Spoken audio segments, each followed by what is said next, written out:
Hello students, welcome to my YouTube channel tutorial classes by Garima Singh. आज हम लोग MCA first sem की maths discrete mathematics पढ़ रहे हैं।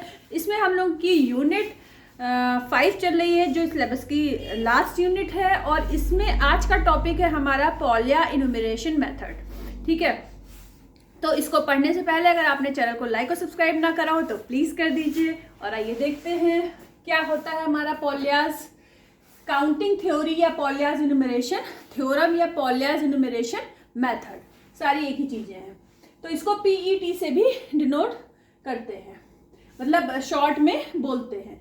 Polya's counting theory present and intersecting approaches to solve the variety of enumerative combinatorics problems. ठीक है, कॉम्बिनेटोरिक्स problems हम लोग पहले भी कर चुके हैं, तो आइए देखते हैं। लेकिन इसको हमें करना है किससे?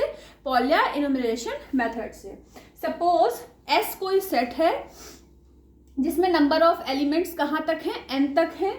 और सी एक सेट है किसका? कलर्स का।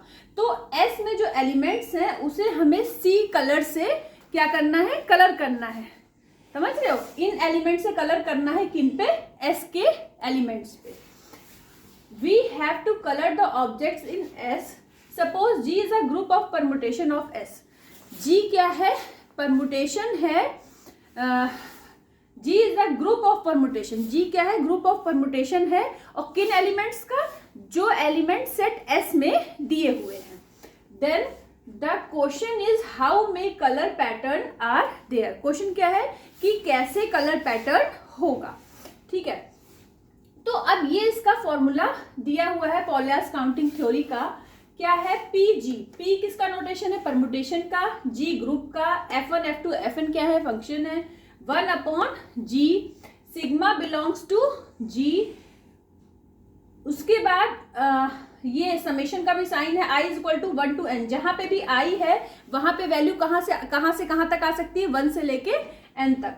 दिस इज, अच्छा पावर में क्या है? Ni sigma. तो ये N1 sigma, N2 sigma, N3 sigma. Actually ये क्या है? Number of cycle of length. क्या है? Number of cycle of length. और F1 की वैल्यू x, y है। F2 की x² y²। F3 अगर होगा तो मतलब x³ y³ इस z³ इस तरीके से। F4 होगा तो x की पावर 4 y की पावर 4। इसी तरीके से Fn होगा तो x की पावर n y की power n dash dash dash. ठीक है, अब इसको हम बोलते क्या है? This is cycle index of permutation group G। क्या है ये? किसका फॉर्मूला है? This is cycle index of the permutation group G। ठीक है, अब अगर हमसे ये बोला जाए, हमारा क्वेश्चन हो कि आपको एक नेकलेस तैयार करना है जिसमें नंबर ऑफ बीट्स को हम n से डिनोट करेंगे और कलर को k से, जैसा आपने यहाँ पे देखा था। तो मान लेते हैं कि हमारे पास नंबर ऑफ बीट्स 4 हैं और कलर 2 हैं। तो n की वैल्यू हो गई 4, k की वैल्यू हो गई 2। तो इस क्वेश्चन को हम किस तरीके से करेंगे? इस फॉर्मूले के थ्रू। तो इसको समझने के लिए हमें ये बोर्ड थोड़ा सा रब करना पड़ेगा, तभी हम इसको आगे समझा पाएंगे। ठीक है, तो फटाफट आप नोट डाउन कर लीजिए।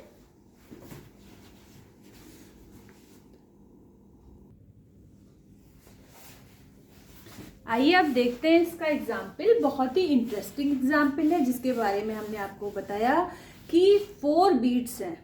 हमें एक नेकलेस बनाना है जिसमें 4 बीट्स हैं। n की वैल्यू 4 है और 2 कलर्स हैं। k is equal to 2। ठीक है, तो अभी कलर्स का यहाँ पे यूज नहीं है, अभी हम बताएंगे कि इसको आगे हम कैसे यूज करेंगे। ठीक है, तो हम मान लेते हैं कि हमारे पास नंबर ऑफ बीट्स कितनी है? 4 है। तो हमारा क्वेश्चन है कि नंबर ऑफ बीट्स 4 है, कलर्स 2 हैं और हमें एक नेकलेस बनाना है। तो किस तरीके से हम नेकलेस की बीट्स के कलर्स रखेंगे? कितने वो नंबर ऑफ वेज हो सकते हैं? कितने तरह के नेकलेस तैयार हो सकते हैं? तो देखिए हमने क्या किया, मतलब G is equal to D4 given है। G is equal to D4 क्या है? n की जो वैल्यू होती है, जैसे n की वैल्यू 4 है तो यहाँ पे D4 आएगा, n की वैल्यू 6 है तो यहाँ पे D6 आएगा। ठीक है, अब G is equal to actually किसी ग्रुप में या किसी सेट में अगर नंबर्स 4 हैं तो उसकी 1 2 3 4 है तो कार्डिनलिटी क्या होती है 4।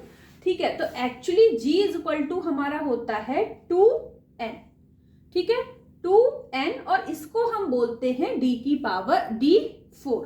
ठीक है, G is equal to 2n बोल लो या फिर G is equal to d4 बोल लो, क्योंकि नंबर ऑफ बीट्स कितने हैं 4 है, तो d4 से हमने डिनोट किया है। तो क्या आ गया 2 इंटू 4 मतलब 8। तो ग्रुप में जो नंबर ऑफ परमुटेशन बनेंगे, साइक्लिक परमुटेशन बनेंगे, वो कितने बनेंगे 8 बनेंगे, ये हमको पता चल गया। और जो हमने पॉलिया इनुमरेशन मेथड पढ़ा था अभी, तो उसमें 1/g मतलब g से डिवाइड करते हैं। तो अब आप समझने की कोशिश करिएगा ध्यान से, 1 by 1 स्टेप। सबसे पहले हमने इसको डायग्राम के थ्रू क्यों समझाया है, जिससे आपको बहुत अच्छे से समझ में आ जाए। जरूरी नहीं कि एग्जाम में आपको डायग्राम बनाना है, लेकिन हमने डायग्राम के थ्रू आपको समझाया है क्योंकि ये बहुत ही डिफिकल्ट टॉपिक है और इसके ऊपर ज़्यादा वीडियो भी नहीं बने हुए हैं। तो आइए देखते हैं। सबसे पहले हमने क्या किया, क्योंकि हमें साइक्लिक परमुटेशन बनाना है, साइक्लिक परमुटेशन बनाने नंबर ऑफ परमुटेशन हमें पता चल गया कि 8 बनेंगे। अब आप देखो, जैसे ये है, हमने 4 बीट्स को ऐसे लिख लिया 1 2 3 4। ठीक है, अब अगर 1 का 1 से रिलेशन है, 2 का 2 से, 3 का 3 से और 4 का 4 से, तो इसको हम लोग किस तरीके से लिखते हैं 1 2 3 4। तो हमने यहाँ डायग्राम नंबर जो बीच में नंबर डाला है 1, मतलब इस डायग्राम नंबर 1 के लिए परमुटेशन है 1 2 3 4 अलग अलग ब्रैकेट में लिखे हुए हैं। इसका अलग अलग ब्रैकेट में लिखे होने का मतलब क्या है कि 1 का 1 से, 2 का 2 से, 3 का 3 से और 4 का 4 से रिलेशन है।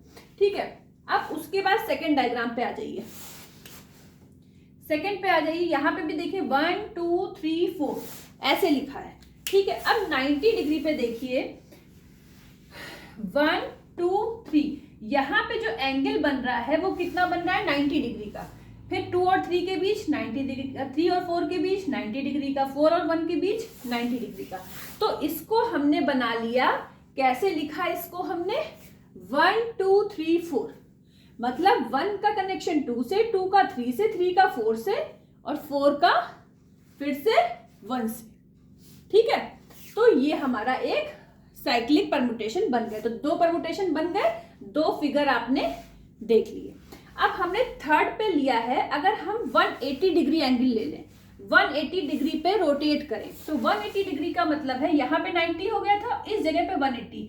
1 और 3 के बीच का जो एंगल है वो कितना है 180 डिग्री। ऐसे ही 2 और 4 के बीच एंगल कितना है 180 डिग्री।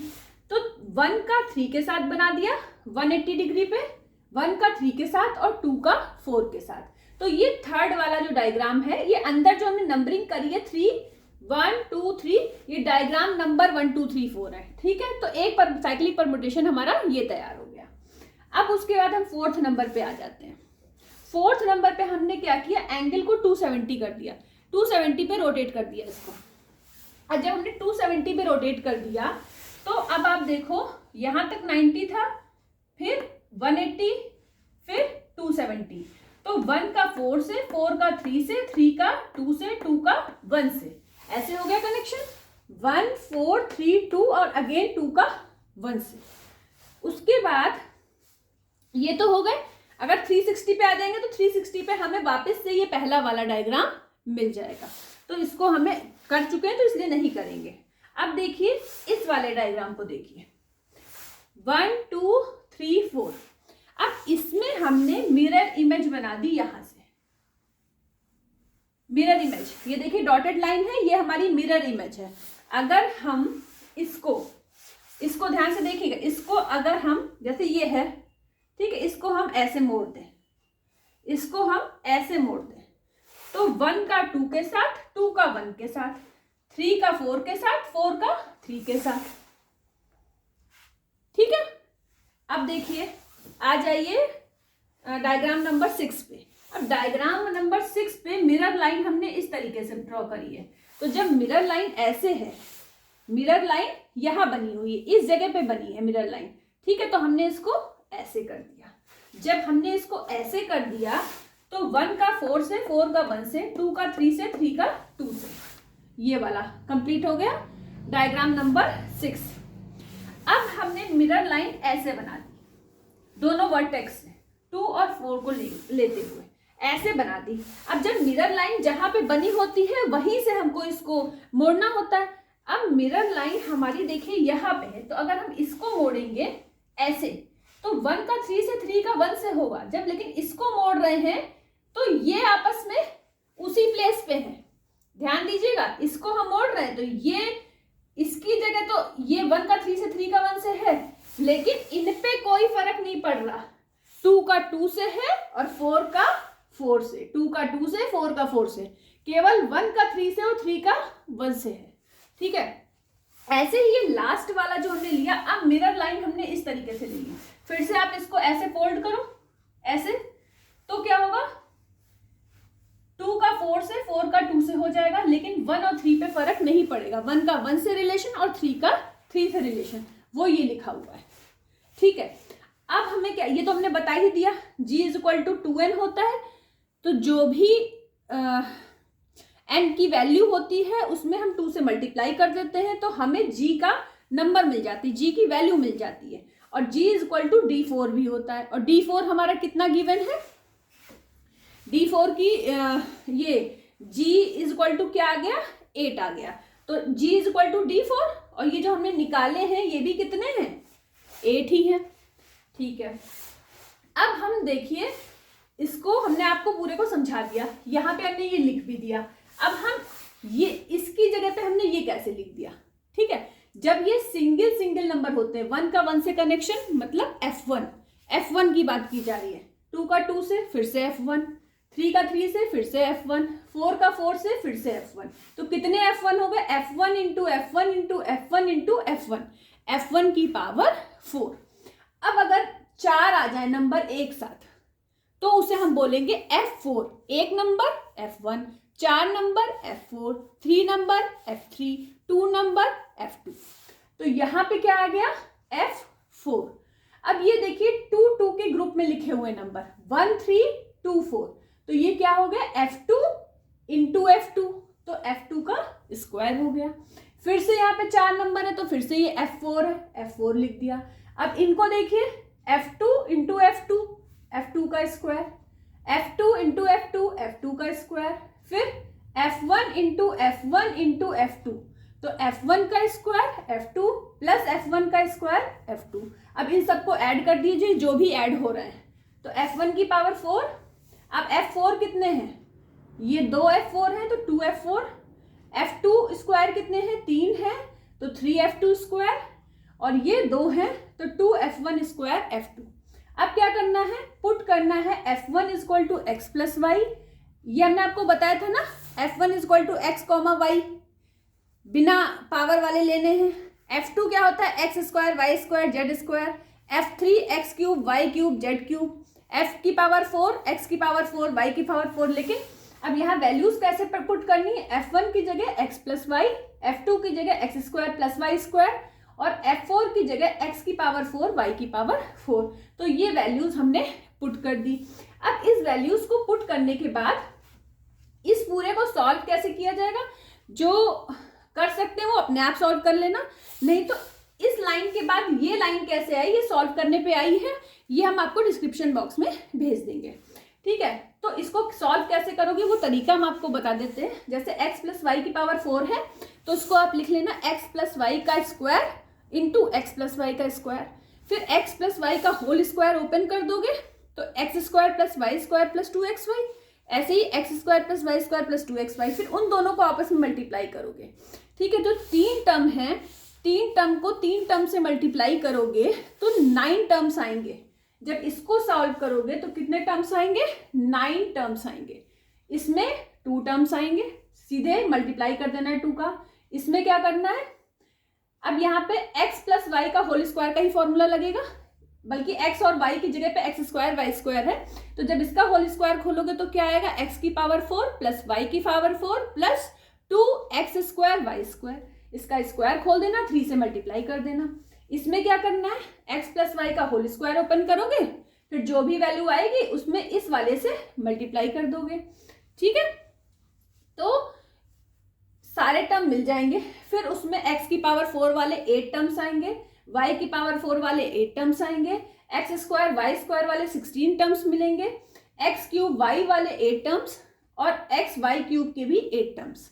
फिर हमने क्या किया, if all beads are same colour, हमने ये मान लिया अगर सारे बीड एक ही कलर के, हमने 2 कलर लिए थे, कोई भी 2 colour, red blue, red green, green blue, कोई भी 2 कलर, तो हमने ये मान लिया इसमें if all beads of same colour, अगर सारे बीड सेम कलर के हैं और ले लिया put x equal to y equal to 1, put कर दिया हमने x equal to y equal to 1, तो हमको ये मिल गया। 8 से डिवाइड कर दिया तो हमें ये मिल गया, सबको ऐड कर दिया तो हमें 6 वेज मिल गए, ठीक है।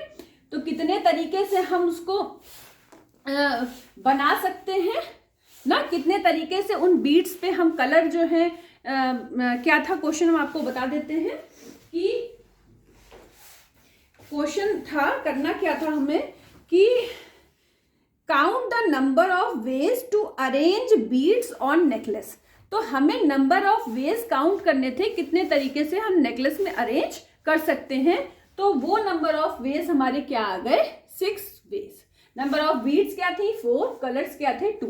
तो यहाँ पे हमने कंडीशन ले ली तो उससे हमारे 6 वेज आ गए, और जो भी आप कंडीशन लोगे आंसर 6 वेज ही आना चाहिए, ठीक है। तो इसका डिस्क्रिप्शन बॉक्स में हम भेज देंगे इसकी कैलकुलेशन, तो आप लोग वहाँ से देख लेना। इस क्वेश्चन के लिए पढ़ाने के लिए हमने बहुत मेहनत करी है, तो आशा करते हैं कि आप लोगों को ये वीडियो बहुत पसंद आएगा, और अगर पसंद आए तो लाइक ज़रूर कर दीजिएगा। आज के लिए इतना ही। All the best to all of you, thank you.